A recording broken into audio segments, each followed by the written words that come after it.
बिस्मिल्लाहिर्रहमानिर्रहीम। अस्सलाम वालेकुम। क्यूस्ट न्यूज़ के साथ मैं हूं सना हुसैन। चलते हैं खबरों की जानिब।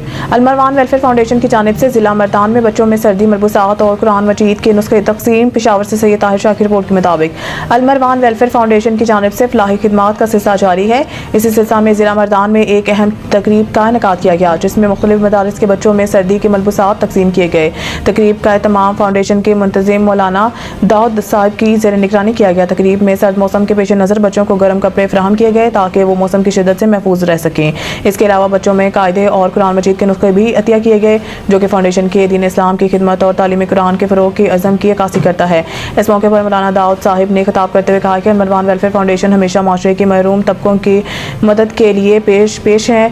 दीनी मदारिस के तलबा की ज़रूरियात को पूरा करना हमारी अवलीन तरजीह है। उन्होंने मज़ीद कहा कि फाउंडेशन की ये सरगर्मियाँ न सिर्फ मुकामी सतह पर बल्कि दीगर अज़ला और ममालिक में भी वसी पैमाने पर जारी हैं। तकरीब में मदारिस के साज़ा और तलबा ने अलमरवान वेलफेयर फाउंडेशन के इस इक़दाम को सराहा और शुक्रिया अदा किया। शुरका ने दुआ किया कि अल्लाह ताला अलमरवान वेलफेयर फाउंडेशन को मज़ीद कामयाबियाँ और इस्तकामत अता फरमाए ताकि वो अपनी खिदमत को मज़ीद बेहतर अंदाज में जारी रख सके। अलमरवान वेलफेयर फाउंडेशन के इस काविश से इलाके की दीनी मदारिस और तलबा को बड़ा फ़ायदा पहुँचा है और मुस्तक़बिल में मज़ीद फलाही सरगर्मियों की उम्मीद ज़ाहिर की जा रही है।